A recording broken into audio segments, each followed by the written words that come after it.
Oke, Assalamualaikum warahmatullahi wabarakatuh. Waalaikumsalam warahmatullahi wabarakatuh. Selamat siang. Siap. Bagaimana kabarnya? Alhamdulillah sehat. Oke, meskipun di siang ini cuacanya cukup terik ya, mudah-mudahan tidak mengurangi semangat belajar kita semua. Sebelum kita memulai perkuliahan, alangkah baiknya kita membaca doa terlebih dahulu. Berdoa di dalam hati dipersilahkan.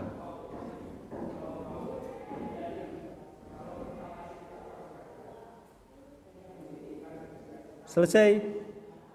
Sebelum masuk ke pertemuan di siang hari ini, saya ingin tahu dulu nih, apakah semuanya sudah paham dari materi minggu yang sebelumnya? Atau mau ada yang didiskusikan dulu? Sudah cukup. Oke, pertemuan sebelumnya kita kan ngebahas tentang apa itu konsep dasar bimbingan dan konseling. Ya kalau memang sudah dirasa cukup, kita akan masuk ke materi pada hari ini, di mana materinya adalah asas bimbingan dan konseling.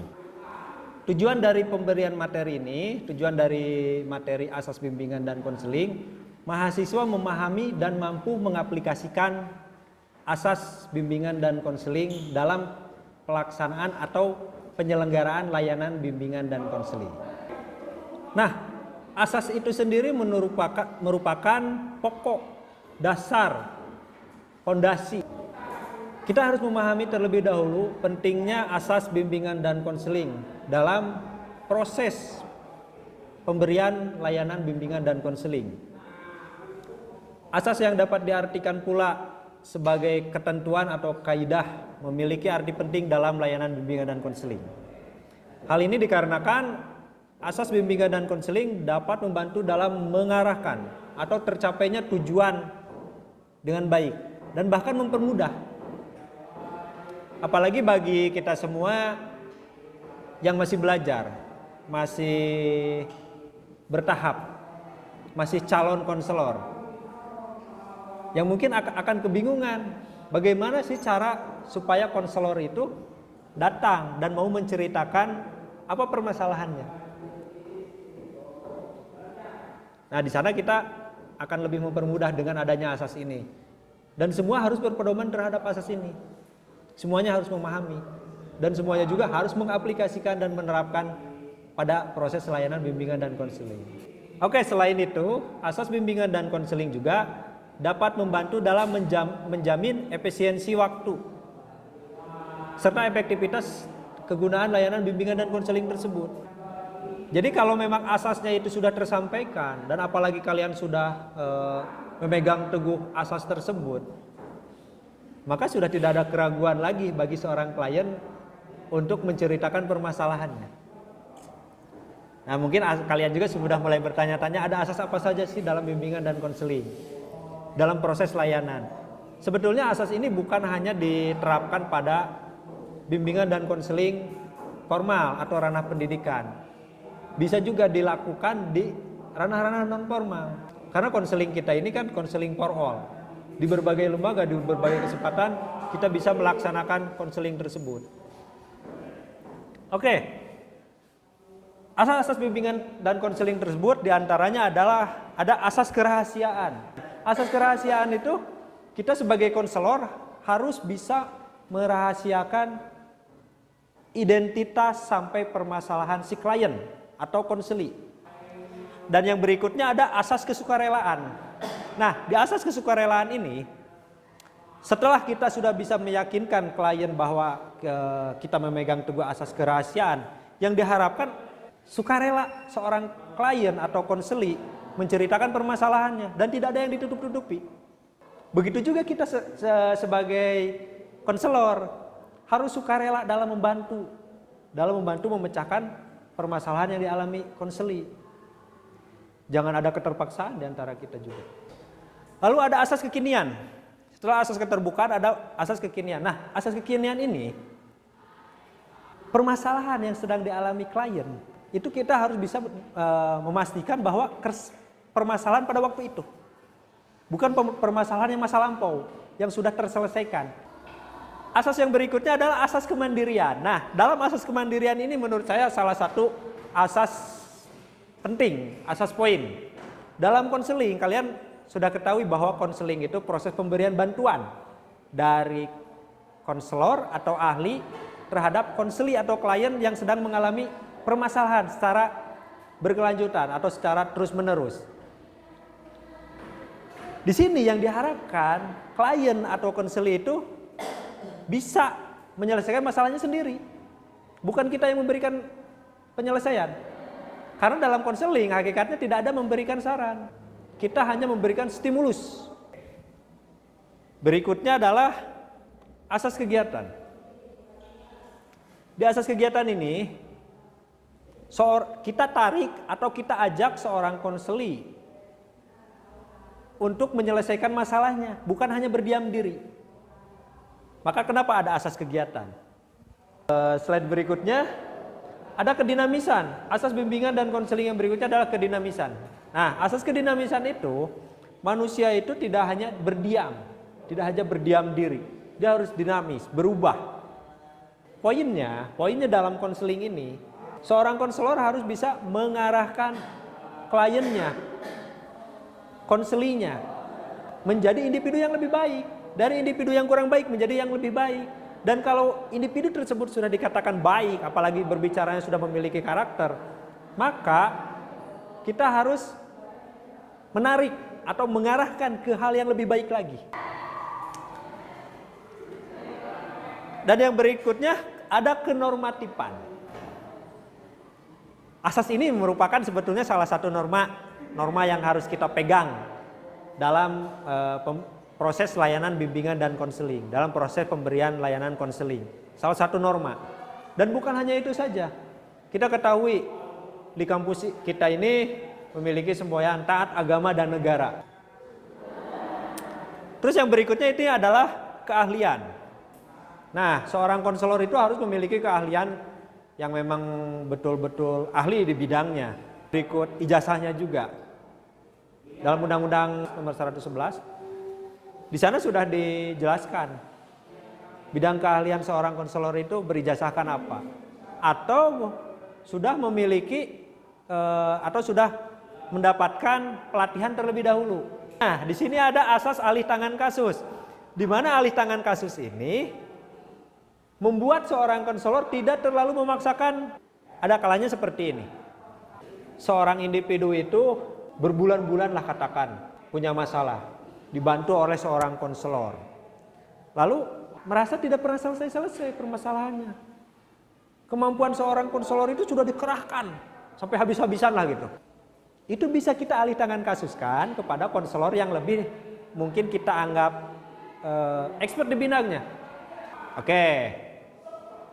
Sampai di sini nih. Sampai di sini apakah ada yang ingin ditanyakan? Silakan. Apakah konselor yang ingin melakukan konseling itu boleh siapa saja atau memang ada standarisasi tersendiri? Kalau sekiranya ada, apa aja sih standarisasi tersebut? Standarisasinya salah satunya. Yang pertama itu adalah segi pendidikan. Konseling itu tidak bisa diberikan atau konselor itu tidak bisa diambil dari asal pendidikan yang tidak memiliki kemampuan atau pendidikan terlebih dahulu di bidang konseling. Ya, salah satunya yang berijazahkan minimal S1 bimbingan dan konseling. Atau ada lagi prodi yang baru, bimbingan dan konseling pendidikan Islam. Itu boleh melakukan konseling. Ada lagi prodi bimbingan dan konseling Islam. Ada lagi prodi bimbingan penyuluhan Islam seperti kalian. Itu standarisasinya. Oh ya, Iqbal, silakan. Tadi Bapak itu menjelaskan tentang asas-asas bimbingan konseling. Apakah asas kerelaan itu penting? Ya. Nah, sedangkan di lapangan siswa dipanggil oleh guru BK dan tidak datang sendiri. Di lapangan yang mungkin adik-adik atau kalian semua di sini rasakan ya di sekolah ya. Jangankan kalian, saya juga merasakannya seperti itu. Zaman-zamannya dulu ya dipanggil. Sebetulnya gini, kita harus mengubah mindset dari siswa tersebut. Bayangkan ketika kalian dipaksa dipanggil, dengan kalian datang sendiri. Apa yang dirasakan? Beda kan, dipaksa datang tidak akan terbuka. Maka harus ada asas kesukarelaan, datang sukarela supaya ya mereka menceritakan apa permasalahannya. Maka asas kesukarelaan ini sangatlah penting. Pak. Oke, silakan nih. Pak. Ya, mangga. Dari pemaparan yang Bapak jelaskan tadi kan tentang asas-asas bimbingan konseling. Iya. Nah, apakah asas-asas tersebut sangat perlu diterapkan pada setiap pelaksanaan konseling? Berbicara asas, ada kurang lebih 12 ya, 12 asas. 12 asas bimbingan dan konseling ini memang seharusnya menjadi satu kesatuan yang memang menjadi pondasi atau fundamental atau dasar seorang konselor dalam memberikan layanan konseling. Ini harus menjadi satu kesatuan. Oke, saya kayaknya ini harus sedikit cross check, harus sedikit bertanya juga nih kepada teman-teman. Oke, saya ada pertanyaan untuk kalian. Coba dong yang berikan contoh atau simulasikan bahkan bagaimana asas keterbukaan ini kalian lakukan, baik itu dalam proses konseling atau kehidupan sehari-hari. Saya kasih pertanyaan juga, saya pengen cross check ini yang dari belakang. Bagaimana sih caranya kita memandirikan, karena ada asas kemandirian nih, supaya si klien tidak selalu tergantung pada konselornya itu. Coba Hilmi di belakang, coba asas kemandirian itu seperti apa sih? Di asas izin Pak menjelaskan asas kemandirian. Jadi yang saya pahami itu asas-asas kemandirian itu, jadi si konselor itu harus bisa mengambil keputusan sendiri. Ya. Jadi seorang konselor itu ketika melakukan konseling itu hanya memberikan stimulus bagaimana konseling itu bisa menyelesaikan permasalahannya itu oleh dirinya. Jadi konselor itu hanya memberikan stimulus, jadi konseling itu harus bisa mengambil keputusannya sendiri. Ketika kita sudah mengerahkan kemampuan kita dalam membantu seorang individu, membantu permasalahan yang dialami.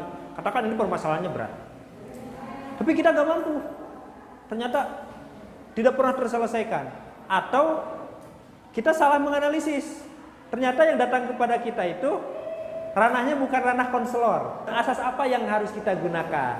Oke, menurut Yasinta itu asas apa? Dan berikan alasannya. Ada di asas alih Ya. Kita sebagai manusia biasa pasti ada kekurangannya, ada kemampuan yang memang kita itu nggak bisa. Hanya kita mengalihkan kasus tersebut ke ahlinya. Atau ada kasus misal kayak kepribadian ganda, itu kan bukan ranah kita. Jadi kita alihkan kasus tersebut ke psikolog. Oke. Jadi seperti itu ya, teman-teman semua sudah memahami. Kita simpulkan di pertemuan ini bahwa semua asas, 12 asas ini harus dimiliki oleh seorang konselor. Dan ini sebagai pondasi atau dasar dalam melaksanakan layanan bimbingan dan konseling. Khususnya itu untuk konseling, baik itu individu ataupun konseling kelompok. Mungkin begitu kesimpulan di pertemuan ini. Nanti di pertemuan depan kita akan membahas materi yang lain. Terima kasih untuk pertemuan kali ini. Mohon maaf apabila banyak salah-salah kata, dan saya akhiri dengan bacaan hamdalah bersama-sama. Wassalamualaikum warahmatullahi wabarakatuh. Waalaikumsalam warahmatullahi wabarakatuh.